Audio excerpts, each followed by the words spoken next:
to another episode of Jesus and Gymshoes, where we have unparalleled conversations about life skills and Jesus. I have on the podcast today one of my favorite rappers. He's also a father. He's a Renaissance man. He's a gym shoe connoisseur. Also, he has some really special shoes in his collection that I can only dream about nowadays. I can only dream about. One of these days. I'm talking about those couple of those pairs of Yeezys that you got. Yeah, but he's a husband. He's all the things, man. So John Rewind, Gunter Jr. Say what's up to the people, bro. How y'all doing? How y'all doing? Thank you for having me, man. I'm excited to be here. I'm excited to have you here. In this series of birth control, like I was telling you before, I wanted to make sure that we had just realistic looks at what life was like as a person who has a life and a person who's also a parent, because it's you got to live for yourself, Yeah, that's How, that I said, yeah, that's one of the probably the most important lessons kind of going into parenting that you have to learn. And if you want, a realistic view, what parenting is like is taking a podcast right now in your kid's room, sitting next on the bunk bed. So that's where I'm at right now. Is while they're at school, I take a podcast in their room. So absolutely. How old are the babies? So my oldest is 5. She'll be 6 in February. And then we did it back to back. So my second oldest is 4. Okay. She just turned 4 in June. And the newest one is 6 weeks old. We're fresh. So we got a month-old, 6-week-old baby right now. And it has been a blessing and an adjustment. A blessing and an adjustment. I like how you phrase that. But what's your favorite pair of gym shoes? My favorite pair of shoes? Shatter backboard Jordan 1s are top tier for me. I'm a big fan of the Yeezy 2s, the Nike Yeezy 2s. Which one? The pure plats are up there. But that's only because I don't have them. So the pure plats, they're the ones I'm searching for. I'm not a big fan of reds, so red Octobers don't really do anything for me. But the blinks they were my grails, and I, like you said, I was fortunate enough to come up on them finally in life. So I like the Yeezy ones, but I'm super partial to Nike Yeezy too. And then anything that's Nike, I just started wearing Jordans like the last, I want to say maybe 5 years or so. Since they started re-releasing things with the Nike Air, but I'm a Nike head still.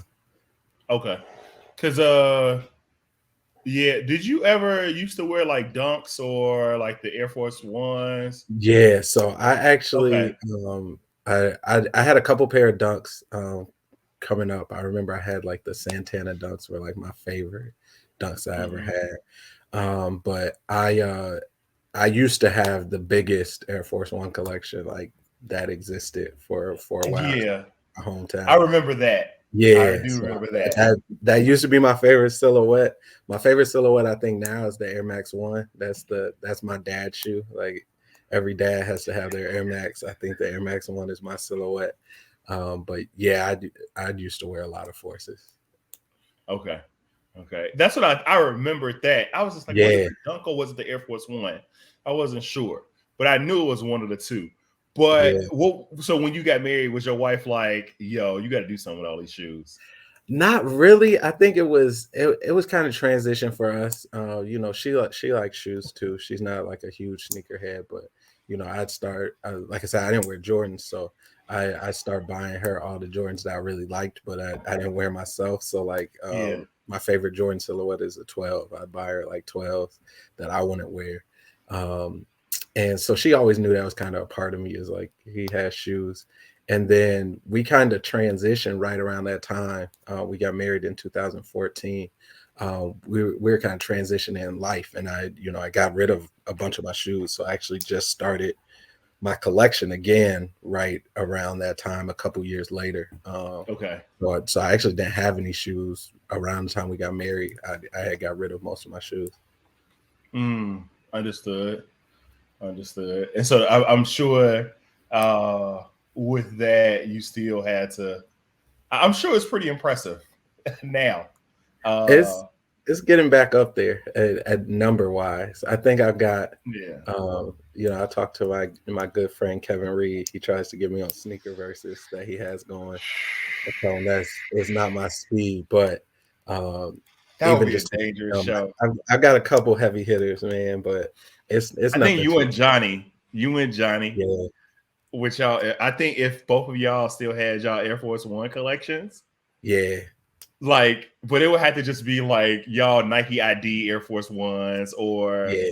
Johnny and his Nike IDs, and then like yours that you just like pull out. I know you still have those Easters, the Easter I joints. do still have the Easters. I haven't they're actually back home at my dad's house and Okay. in storage. I've been trying to find them. My mom and my dad, gave away a bunch of my forces to my younger nephews, and Okay. I like my tuxedos got destroyed. My tuxedo Air Force One.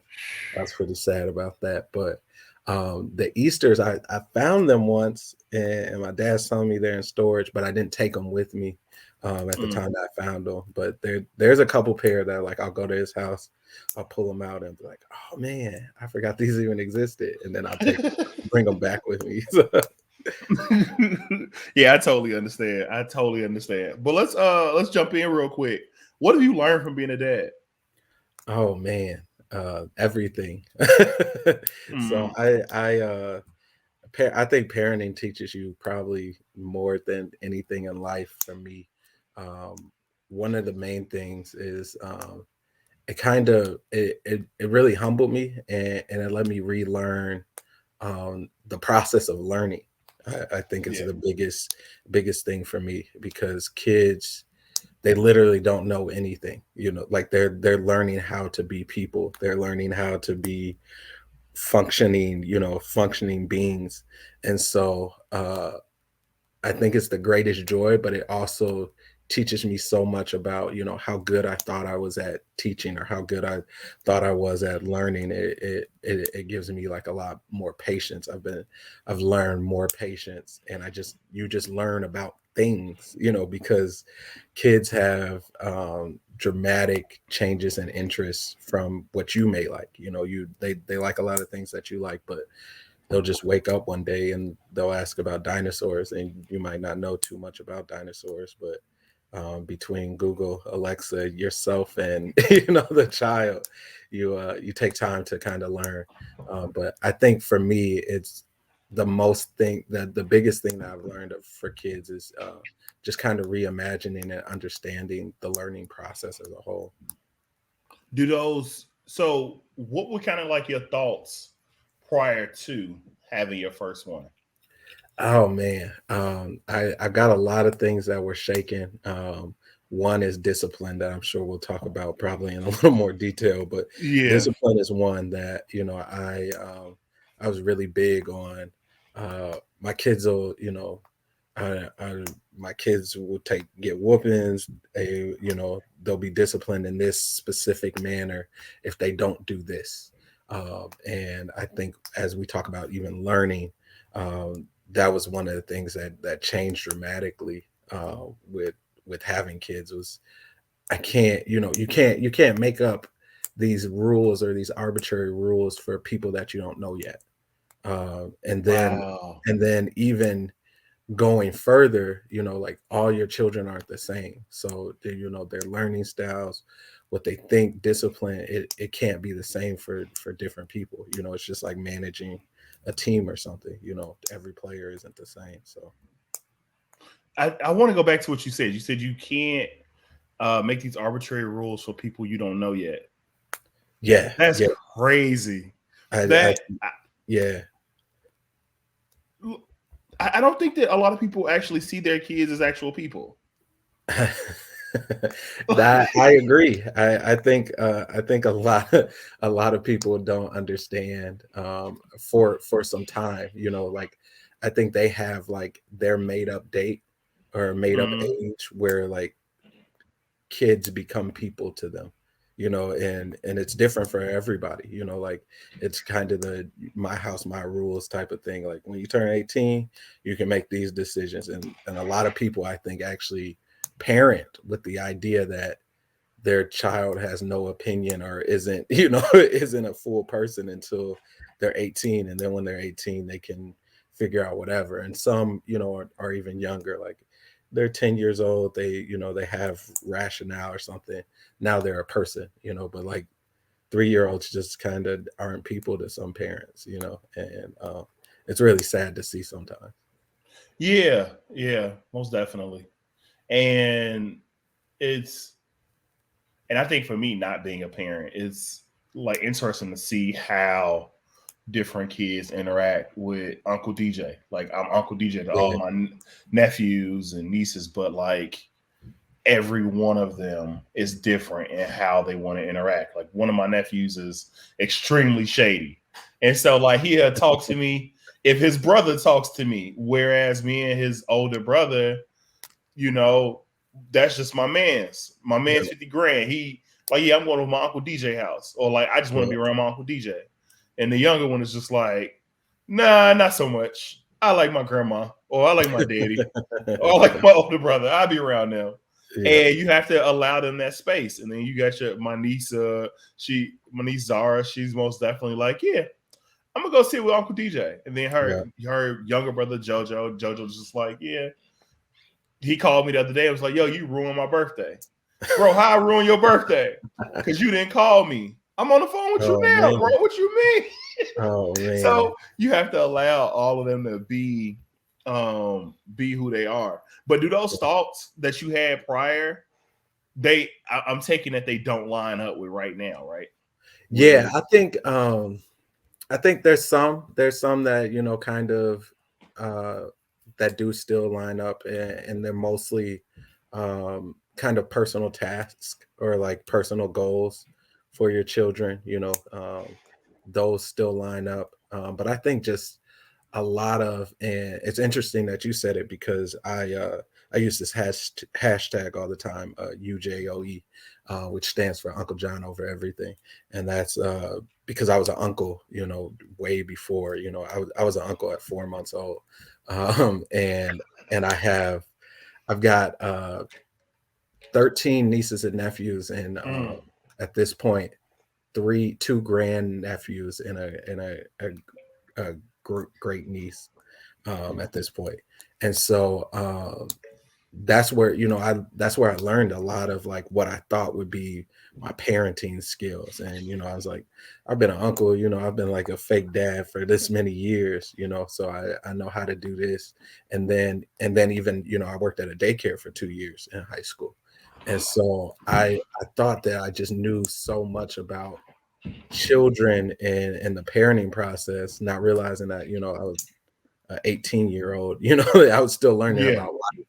And so as I kind of developed as a person, and then as I had kids that developed into people, it was like a lot of those things was like, yeah, you know how to change a diaper, but like you don't know some of these questions that'll kind of come, and when they'll come. I think that's the other thing, is like your preparedness doesn't always line up with your child's preparedness. And yeah, like even just like small things like questions about sex or death or something, and you have in your mind like at 13 years old, when they're ready for this and this, I'll start telling them about sex, and it's like, now you got a 4-year-old that's like, where the babies come from, and, and yeah, what exactly. like that didn't line up with your timeline that you had. You thought you had more time to kind of ease some of these things in, and What was that scenario where the 4-year-old was like, where do babies come from? it's really interesting. And my oldest, she acts just like me, and she's kind of she's real literal and Mm-hmm. and like real kind of blunt. but she's real intelligent. So she does that thing where she asks questions that she kind of already knows the answers to confirm. And I actually had the same situation with my mother. I was actually like 5 or 6 years old, and I eased her in this way. I wanted to know about how children were born, and I told her like I had like a school book, and I was like, fish lay eggs to have babies. How do people have babies? And my mom said they have sex. And it's not, like I went to get what I was looking for, and she gave me what I was looking for. Exactly what you was looking for. She gave me exactly what I was looking for. And I was like, oh man, but as a parent now, I understand that she knew that I already knew, the kind of the concept, and I was searching for an answer that I kind of already knew. And so my daughter's the same way. We kind of avoided it the first time it came up. We kind of just changed the subject because me and my wife were kind of taken aback. But it went around the same way. She was just like, so how were we made? And then we're like, we told her a pregnancy story and stuff. And she's like, no, like, how do babies get in the stomach? And it's like, you want to know what you want to know. Like, you're not pulling the punch. Like, we gave you something to satisfy you. And so we still haven't, we didn't break it down too much. We told them about love and creating love, and kind of left it at that. But it comes at you a lot faster than you expect it to. Wow. I need to ask my mom how I asked about that, because I really need to figure out, because I was like 5 when my youngest brother or younger brother was born. So I need to figure out what I asked there. Yeah. How do you show love to your kids, to your girls? Because you got all girls, right? Yeah, I got all girls. So I am I'm team girl dad. But I kind of come from it. Once again, I'm the baby boy. I got 6 older sisters. So I grew up around all girls my whole life, just me and my dad. And so showing love is that's just for me. Like, I think that it's the easiest thing to do in general, not even just being a parent, but it's pouring into them time, reading with them, playing with them, telling them I love them, literally nonstop. We're a super loving household.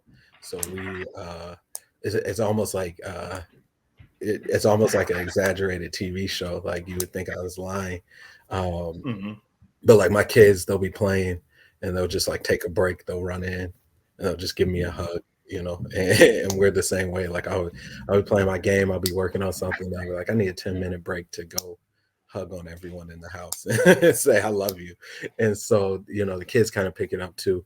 But it's really in every way that I can, I can think about it. Telling them they're beautiful, just giving them motivation, telling them they're intelligent. We do kind of this I can't think of the word right now. What is the word? Affirmations. We do some affirmations with the girls each night before they go to bed, and I tell them that it's for them to do when I'm not there, to love themselves, and it just it's, I'm smart, I am pretty, I'm a strong Black girl, I love me, no one can stop me from loving me, and we go through that every night. And so it's giving them the tools to love themselves, but also just pouring into them in any way that I can. Oh wow, that's beautiful, man. I was talking to Marcy. I did an episode with her, and she was telling me that her and Charlie do the same thing, and then also with Avery, she talked about, or she did like this month of just, huh? I said, I miss Abe Sickle. Exactly. And so, she did this, a whole month of June, just like affirming Avery, That's this dope. past year. Yeah, like every day she had something for him to do. And That's super. so, yeah, she just had like a month where she just poured into him every day. He met with different people for like an hour. And he was able to, she was able to just like see, Yeah. more of him. Yeah, that's really, really special. I think that's awesome that you guys do that. What do you do? What are you doing to keep yourself in shape so that way you can be the best father Man, that you can be? right now, nothing. No, I'm not even talking about physical, right? yeah. Like what are you doing to just make sure that you're in the best state for Yeah, you to be the best I was father? gonna say, so one thing, on the physical tip, I do have spurts of where I work out pretty intense. I have like, it's almost like a bodybuilder. Like I have low periods, and then and then I'm fat for the winter. But it's I'm really big on taking care of my mental health. Okay. Fortunate that one of my jobs provides really good therapy insurance, and so I talk to a therapist every other week. I've got a really dope relationship with my therapist, um, and then it's taking time for yourself. For me, time for myself is usually just playing the game. I play a lot of video games, and really establishing kind of some of those things, even with the children. Like we talk about boundaries, we talk about taking self time a lot, and they kind of respect it too, to a point. And even my oldest, she'll say, like, if I'm getting frustrated, sometimes she'll be like, "Do you need like a break? Do you need a dad break? You need some time A to dad yourself." break? Yeah, Oh and wow. it's the same thing that I kind of tell them, and so it we do that. We kind of talk about making sure we take care of ourselves and not lashing out on others and stuff. But other than that, I walk up and down the stairs nonstop. We've got a 3-story home, and so I between the living room and upstairs where all the bedrooms are, I'm up and down them literally nonstop, with the baby and the kids. So Yeah. I make jokes all the time that even if I don't get in the gym, I do those stairs enough to make sure that I run up on my tippy toes to make sure I'm getting the calf raises in, and then I just pick up babies all day, and so I get my dad Understood. that way. What prompted you to start going to therapy? Was it like at what point of life did you start going to therapy? Yeah, so I've been clinically depressed since I was 13. So I Wow. had a journey, especially in my younger ages, of really understanding what was going on in my head, and then some parents that were trying to get it right. And I had periods of, like, taking antidepressants when I was younger. Highly don't recommend antidepressant for younger ages, but I actually had never done like I did a small therapy session when when my grandmother died when I was younger. But I never did real therapy sessions at a younger age. And so the first time I went to therapy was actually in 2016, I believe. Okay. And that was it was because I got a new job, and they had some type of benefits that could afford therapy, and I was really actually going through a lot mentally, because in 2016 I actually had my first daughter, and so it was really the challenges of life changing at that time. Me and my wife had moved to Atlanta. We were both in grad school.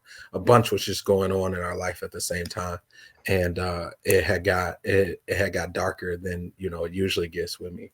And I really I sought out, and I was like, I gotta go to therapy. I gotta try. And I tried a therapist in Atlanta at the time, and she was really cool. But it wasn't until I actually moved to Texas that I found my new therapist, and she kind of was the therapist I needed. My other Mhm. therapist wasn't bad. She just wasn't really the therapist for me. And when I got to Texas in 2018, um, once again, I switched jobs. I was benefited like 26 sessions a year or something like that. And she unlocked different things. I could actually see the progress that I was making. And so even when I moved back to Georgia, I do video conferences with her now, phone calls with her, because I don't think I'll have a new therapist. It's just it's like a barber or a doctor. You don't want to leave them. So but yeah, it was really just so much transition in my life at the time, that I really needed somebody to kind of piece through what was going on in my head, other than just myself. Okay, understood. What was that like, being younger and having to go through depression, right? Because we hear about it, and I think that people have like a misnomer that, like, I don't know. I just think that people don't know. Yeah. They just don't know. Yeah, I think for me that's what it was. A lot was I didn't I didn't know, like I didn't know what was actually going on with me. I just knew, like, I was a teenager, so I was going through natural kind of teenager changes, and a lot of times I wanted to blame it on that, like, I'm just a teenager, I'm growing, I hate my life. Every teenager hates their life, type of Mm-hmm. thing. But uh, it it was a lot of darkness, and I had a lot of people around me that I'm really grateful for. Some of my friends that just love me for who I was regardless. But I actually had really close friends that actually didn't believe in depression. And so when I kind of let it be Was known, it because of like religion, or was it because of like you yeah, black, it, or it was because one was because just being black, like, black people don't have depression. um and that's actually he's actually why I go really hard for mental health, because it was actually my best friend, and shortly after we graduated high school he committed suicide. And so um it growing up, it was just like there were a lot of people that didn't understand, like, because kids are rude anyways, like, kids don't care. yeah. um but I have a lot of things that even now as I'm older, I realize the people that did get it. And like, I had this English teacher that I talk about to people sometimes, and I my more senior years in high school, I was kind of just doing what natural seniors do. I was skipping school and all of those things. I was super intelligent and things, but I just skipped school and kicked it because that's what it was to do. And and so in class, if I slept in class, things like that. But I had this English teacher that had like these stress balls. She had a drawer of like those blow up, like, squishy balls and stress balls. And the beginning of every semester, she'd say, like, we're having a bad day, just come in here and grab one of these. And it was like, at that time, I kind of thought I was getting out of class, like, kind of doing this. But like, I remember significant times where I would go into her room, I come into her classroom, and it felt like the only comfort zone, and I just like grab this stress ball and be this big, 17-year-old football player with this stress ball in the corner.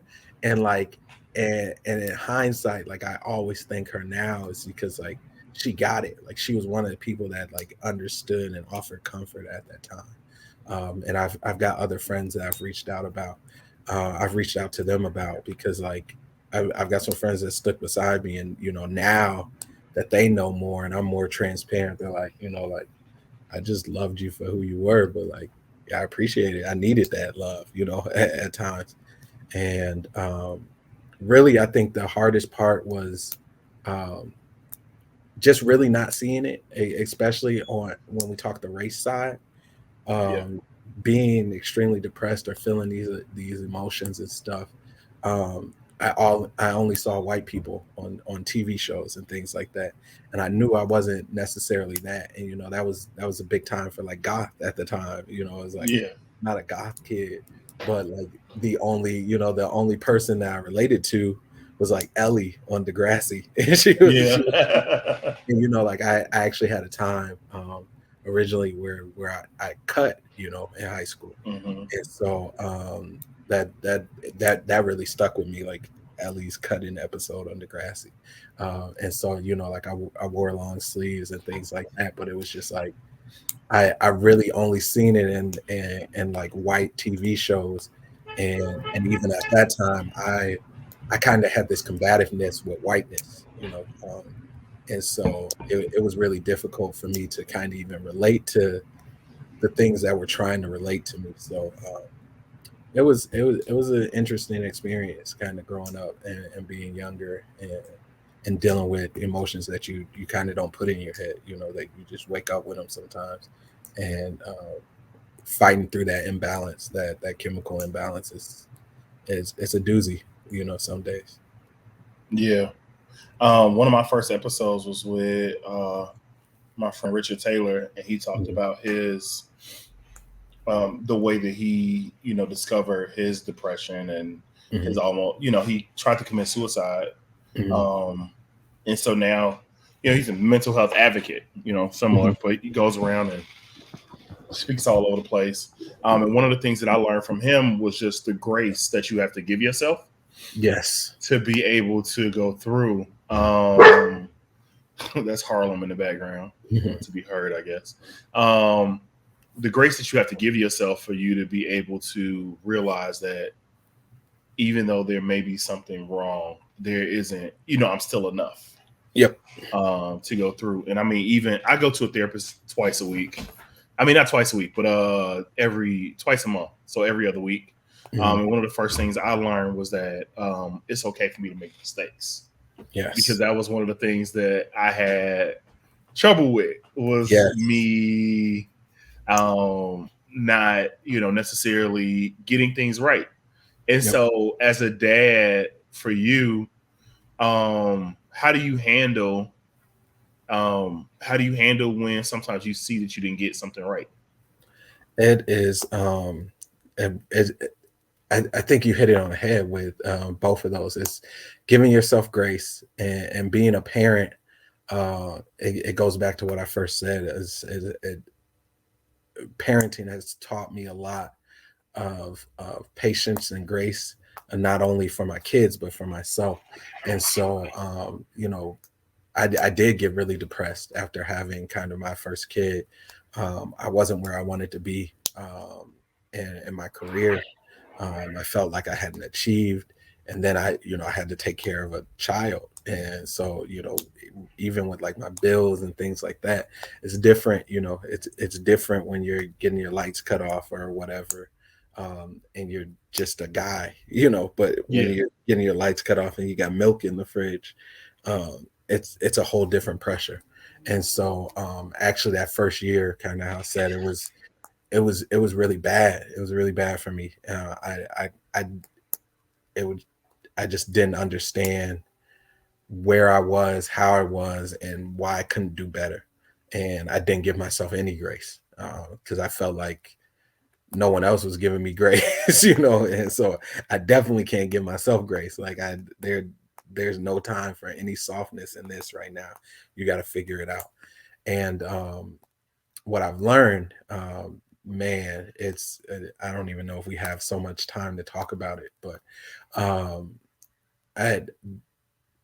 I've had the ability to kind of alleviate that with therapy, but also with my children, and you see kind of how it's formed. So I'm sure when you first went through therapy, one of the first thing that all therapists do is they start unpacking childhood trauma, and you learn so much of yourself, so much about yourself during your childhood and what happened during your childhood.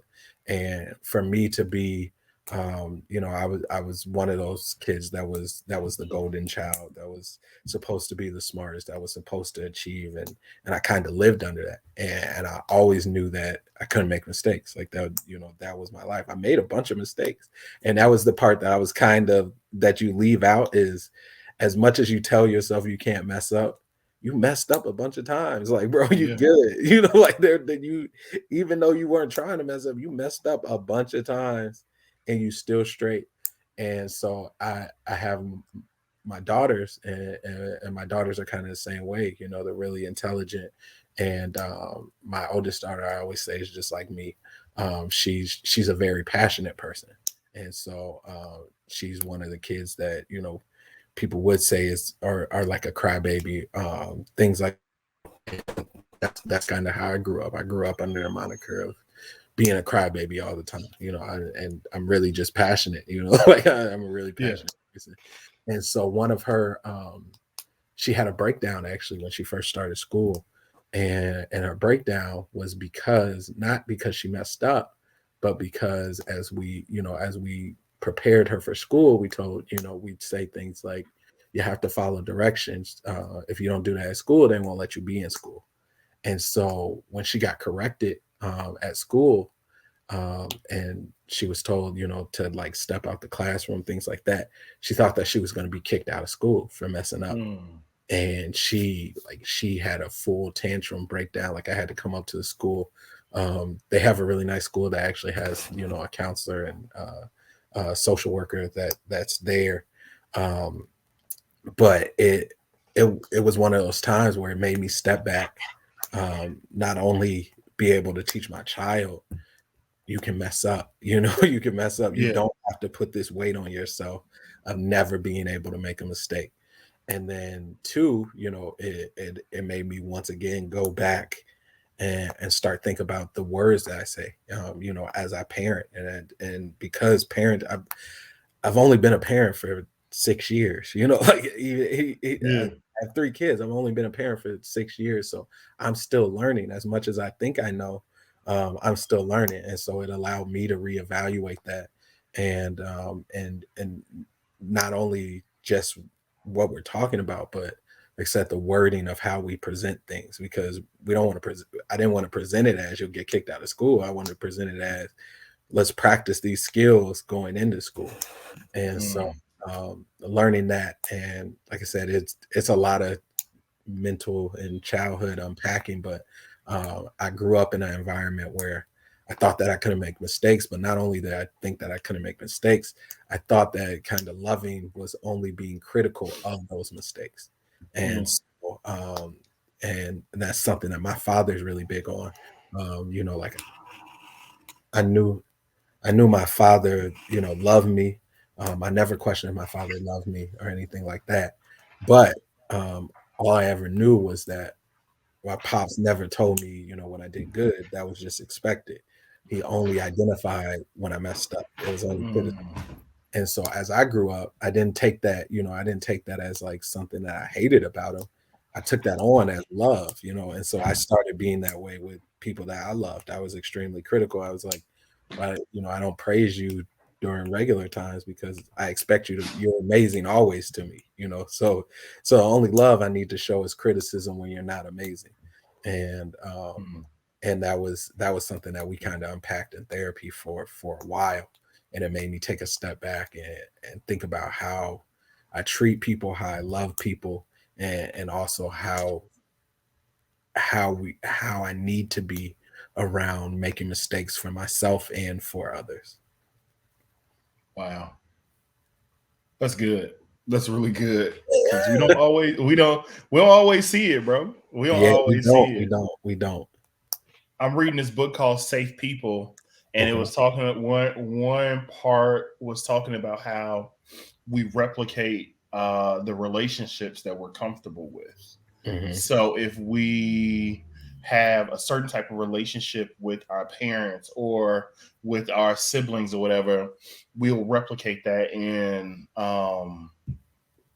platonic relationships, or love relationships. Mm-hmm. We'll replicate that. So it's interesting to hear you say, this is what I did because this is what I knew. And that, you know, the self-awareness, that's the one thing that I've most definitely got from therapy, that introspection and being able to like self-identify. Yeah. That junk right there, it saves me from going down a dark path sometimes, because it's just like, oh man, I see it. Yep. I see what's happening from what's going. Let me not go down that path. Yep. You step outside for a second and you're like, oh man. Oh, bro. Yeah. Bro, exactly. Exactly. What have you learned from being a co-parent?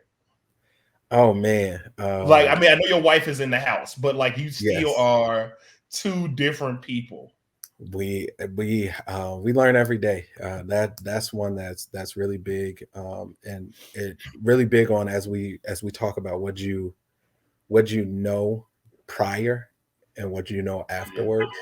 And one thing that we're really big and we kind of hammer down on our children need different things from us, and so it's okay to have differing parenting styles to an extent. And it has been a learning journey. It's definitely been a learning journey, each and every step. There's things that we agree on. There's things we disagree on. There's things that we thought we agreed on that now we don't agree on. And the main thing is, this is kind of how we tackle marriage in general, is we're on the same team. That's the main goal. And so once again, relating to sports teams and players, like everybody doesn't have the same mentality, doesn't have the same path, but at the end of the day, we're all here to win the championship. We're all here to win the game. And so recognizing that this person is on the same team, and this person is also has the closest or the same amount of love that you have for your child. And I think that's the thing that's really difficult for people in co-parenting a lot of times, is when you have a child, you love them in a way that you've never loved before in your life. And that's the first thing I had when I had my daughter. And as I just had a daughter, I felt that same feeling. I was like, this is crazy. Like, this feeling, I've never felt this way about anybody before. Like that it's totally reserved for you. And a lot of times we get selfish in that thought. We think that we're the only people that love our child that way, and there's a whole other person that loves your child that way. And so when you start thinking about like what you do and what you stand on, you have to realize that this is another person that loves your child just as much, because nobody else does. Like it can be a granny, it can be a cousin, whoever, a friend. Nobody will ever love you. No one will ever love your child like you love your child, except for the other parent. And that's what you kind of just gotta really stick in on, is that sometimes we won't agree, sometimes we will, sometimes we'll think the other person is too harsh, or not harsh enough. But remembering we're on the same team, and ultimately loving the child is the thing that we care about. Mm-hmm. Understood. So my final question: what scripture do you use? What do you say to yourself, to get you through those times when it's hard for you? And so it is it's going to sound really cliche, and this is it. I'll tell you why, but it's actually John 3:16, and John 3:16 and 17 are my favorite scriptures. That and Genesis 1:1. I think in the beginning was the Word, and the Word was with God. I think it says so much more than we think it says. But God giving his only begotten Son, that whosoever believeth in him should not perish but have an everlasting life. Like that, just the thought of belief in Jesus like that. We had that scripture going up my stairs as a kid. And so originally I started reading it because it said John, like that you know, that was Yeah. the reason it said John. And I was so interested in it. And because it was in your house, so you sometimes you don't think these affirmations in your house work, but my parents had that in the house. I read that scripture every single time I went upstairs. And we had like, you know, the old Bible brown Yeah. cover with John 3:16 and 17. And I think that is what keeps me going, because it's literally just the definition of faith. You know, everything about Jesus is walking on faith. You know, like I just look up to Jesus because he was able to just roll on faith. Like every, you know, like it's the vibes, bro. Like he was like, I'm gonna come down here off the strength that God said, come down here. Yeah. And he want us. Like he want You us. know, like, Like he wants y'all. So like I'm gonna go down there. Yeah. like I'm loyal to all of this, like, because I believe in you. And so for me, that's what keeps me going, is like, you know, I use another quote that's not from the Bible, but about it, the, you know, the quote says, it all gets better in the end, you know. So if it's not better, it's not the end. And you know, that it's the same thing for me. Is I have an undying, unwavering faith in Jesus Christ, and to know that, you know, God gave Jesus for me. At the end of the day, it feels like anything other than unimaginable faith and confidence is letting God down. You know, and so that's why, like I said, it sounds really cliche, but that's the quote that'll always do it for me. That's the scripture that'll always do it for me. I think you muted, DJ. I didn't hear what you said there. Oh, I was muted. My fault. I thought, yeah, Harlem was barking. I never thought about that. I think that's incredible. Without faith, it's impossible to please Him. You know. So I never thought. Yeah, that's a powerful way to look at it. Man, I appreciate you hopping on my podcast, man. You know. No doubt, man. I'm happy to Yeah. be here. No problem, man. Jesus and Gymshoes is always a place where you can, you know. I appreciate you dropping some more music. Finally. Definitely. I got a lot of music just dropped, man. I got some on the way this Friday. I might have an EP and a couple more singles before the year out, but you heard Okay, it I here first. appreciate it. You I heard it here appreciate first. it. Yeah. I do appreciate it. I remember when we were in college, and like right after college, the junk that you dropped when I was, because I stayed in school a little longer than you guys, Yeah. because I was getting my MBA like right after, and I was still playing Mhm. ball. But yeah, I remember when I was down in Kansas, and I was most definitely bumping. It's like, who is this? I was like, y'all ain't ready. Y'all ain't ready, bro. That's love, man. Every So, listen is love. Every listen is love. man. But like I said, I appreciate you hopping on Jesus and Gymshoes. What's your IG, dog? So they can My IG, everything is The Real Rewind. Wherever you can find me, Discord, IG, Twitter, Facebook, yeah. any of the Yeah. things. Any other It's The thing? Real Rewind. Nothing spelled funny. It's just Okay. me. I'm here. I mean, it's unfortunate that you're alpha, but you know, I'll mess with you, but you from Ada Hey Tau. man. And I rock with It's, Ada Tau. So no, I'm it's joking. all I'm go joking. along, man. You know it ain't nothing but love for Ada Tau with me. But yeah, I appreciate you so much, G, for coming on. Again, this is another episode of Jesus and Gymshoes, where we have unparalleled conversations about life skills and Jesus. Follow us at @this_is_Jesus and Gymshoes on Instagram, and website coming soon. So I love you. Talk to you next time. Thanks again, everyone. Boy, this is Jesus and Gymshoes. Boy, this is Jesus and Gymshoes.